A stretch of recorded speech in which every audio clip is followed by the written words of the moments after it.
Pan Reynolds era uma mulher cheia de vida. Cantora e compositora talentosa, sua carreira era marcada por paixão e criatividade.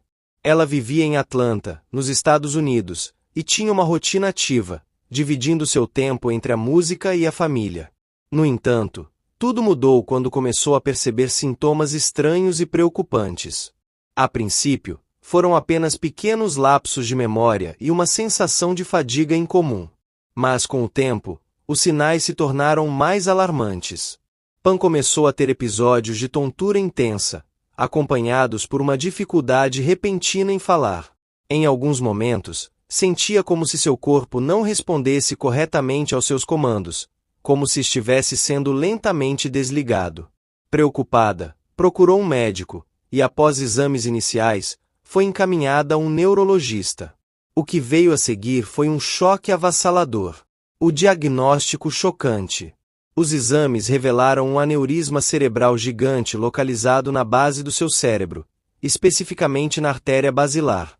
O tamanho e a localização do aneurisma tornavam a situação ainda mais grave. Se ele se rompesse, Pan teria morte súbita, sem qualquer chance de sobrevivência.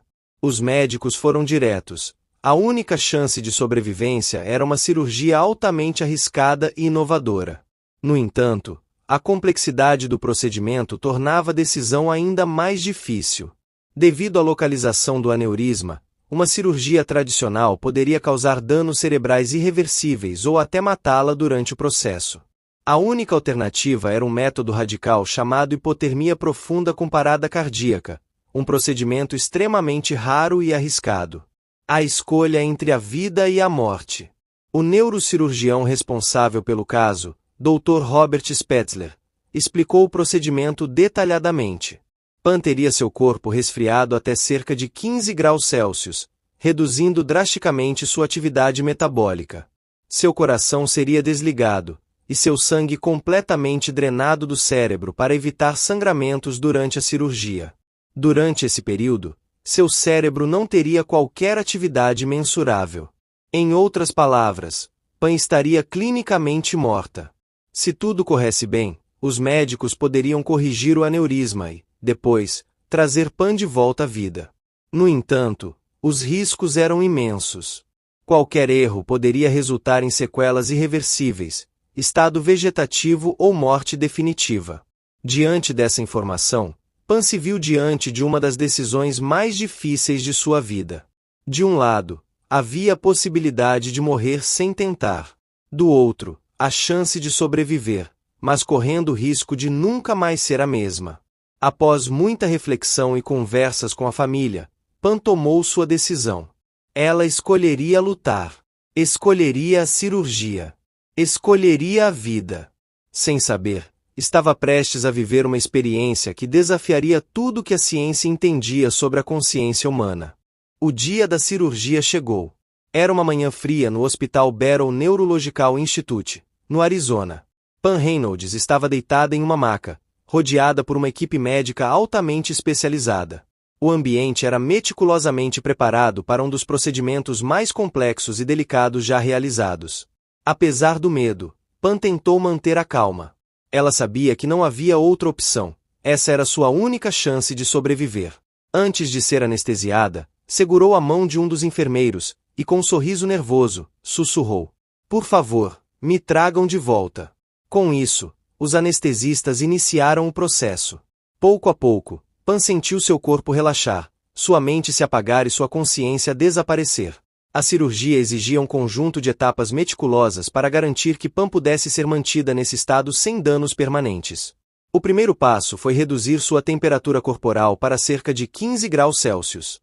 Isso era crucial para diminuir drasticamente a atividade metabólica do cérebro e evitar que as células nervosas morressem devido à falta de oxigenação. Enquanto seu corpo resfriava, os médicos começaram a preparar o equipamento para a próxima fase. Seu peito foi conectado a uma máquina de circulação extracorpórea, que bombeava sangue para fora do corpo e removia o oxigênio, tornando-a clinicamente morta por um tempo determinado. Os monitores indicavam que seu coração parou de bater e que seu cérebro não apresentava qualquer atividade elétrica. Nenhuma onda cerebral era detectada. Para todos os efeitos médicos, Pan não estava mais viva. Os neurocirurgiões precisavam garantir que não havia qualquer percepção externa. Para isso, inseriram pequenos dispositivos nos seus ouvidos que emitiam cliques sonoros de alta frequência.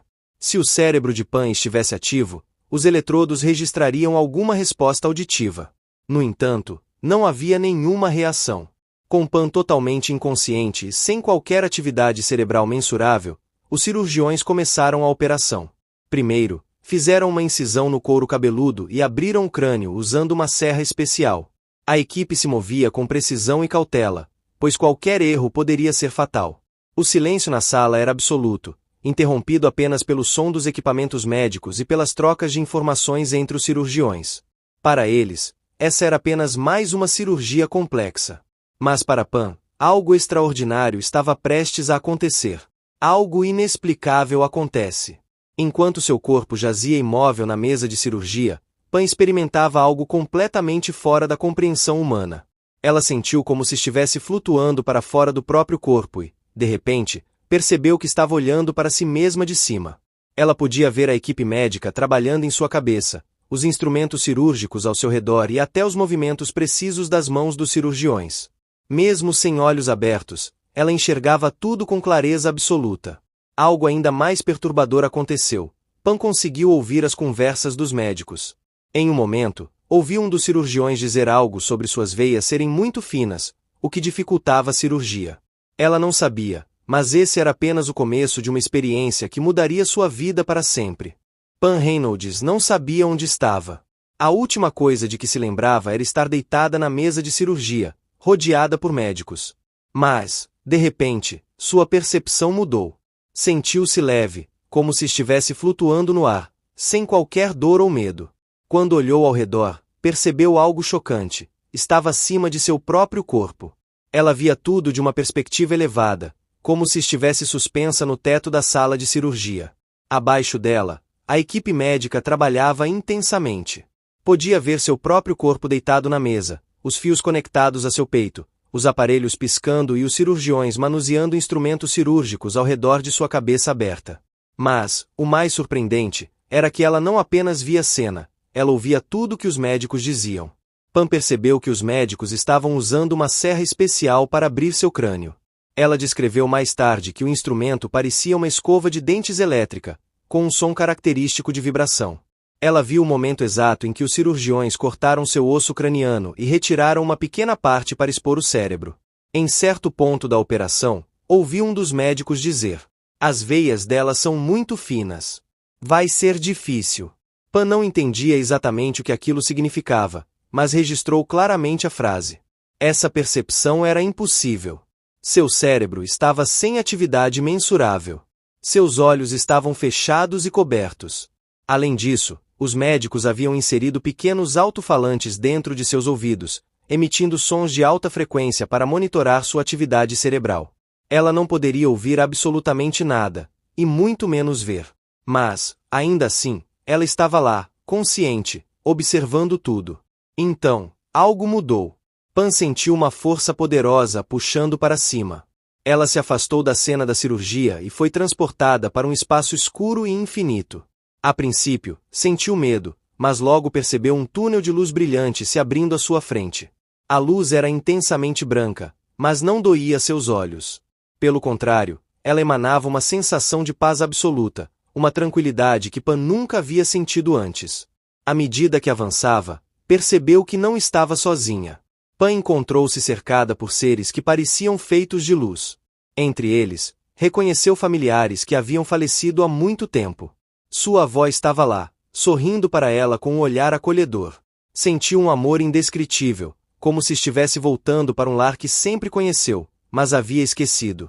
"Você ainda não pode ficar aqui, Pan", disse uma voz suave. Ela não queria voltar. A paz e o amor que sentia ali eram intensos demais para serem abandonados. Mas então, uma presença invisível, mas poderosa, ordenou que ela voltasse. "É hora de voltar." Pan tentou resistir, mas sentiu uma força irresistível a puxando de volta. Foi então que percebeu que estava caindo, voltando, sendo sugada novamente para dentro de seu corpo. De repente, Pan acordou. Sentiu um peso imenso sobre o corpo, como se tivesse sido esmagada de volta à existência. Sua cabeça latejava, e a sala de recuperação estava cheia de sons e luzes.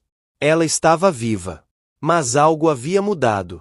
Ela sabia que o que havia vivenciado não era um sonho, nem uma alucinação. Pan teve certeza absoluta de que sua consciência existiu além do seu corpo e que há algo após a morte. O que ela ainda não sabia era que seu relato causaria espanto na equipe médica e se tornaria um dos casos mais documentados de experiência de quase morte da história.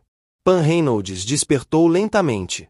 Seu corpo estava pesado, a mente confusa, como se tivesse sido arrancada à força de um lugar onde não deveria ter saído. O brilho das luzes do hospital parecia forte demais para seus olhos. Ouvia vozes ao redor, mas demorou alguns instantes para reconhecer onde estava. Então, a lembrança voltou com força total. A cirurgia, a experiência fora do corpo, o túnel de luz, os seres que encontrou, e a ordem para voltar. Ela havia retornado à vida, mas algo dentro dela jamais seria o mesmo. Nos dias seguintes, enquanto se recuperava, Pan começou a contar o que havia vivenciado. O primeiro choque veio quando relatou detalhes exatos da cirurgia, algo que, tecnicamente, era impossível. Ela descreveu a serra utilizada para abrir seu crânio, que ela disse parecer uma escova de dentes elétrica, uma descrição incrivelmente precisa do instrumento que os médicos haviam usado. Também mencionou a conversa entre os cirurgiões, especialmente o momento em que um deles disse que suas veias eram muito finas. Os médicos ficaram atônitos. Pan estava completamente sem atividade cerebral no momento da cirurgia. Seus olhos estavam cobertos, seus ouvidos obstruídos com aparelhos que emitiam sons de alta frequência para garantir que ela não ouvisse nada.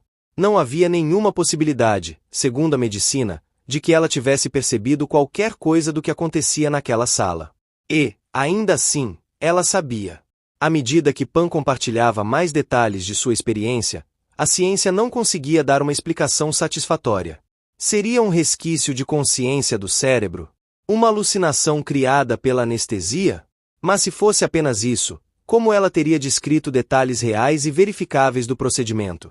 O caso de Pan Reynolds tornou-se um dos mais estudados da história das experiências de quase morte, EQMS. Seu testemunho desafiou o entendimento da neurociência e levantou questões profundas sobre a consciência humana e o que acontece quando morremos. Mas, para Pan, a resposta era clara. O que ela viveu foi real.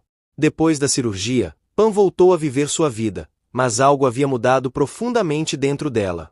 A morte já não era um medo, mas uma certeza de que há algo além, algo belo e acolhedor. Ela passou a encarar a vida com mais leveza, valorizando cada momento com aqueles que amava. Anos depois, ao dar entrevista sobre sua experiência, ela compartilhou uma reflexão poderosa.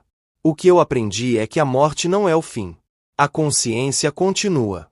Não sei explicar como, mas sei o que senti. Sei o que vi. Sei que a vida é maior do que imaginamos. E o amor? O amor é a única coisa que levamos conosco. Pan Reynolds faleceu anos depois, em 2010, mas sua história continua a intrigar médicos, cientistas e todos que buscam entender os mistérios da vida e da morte.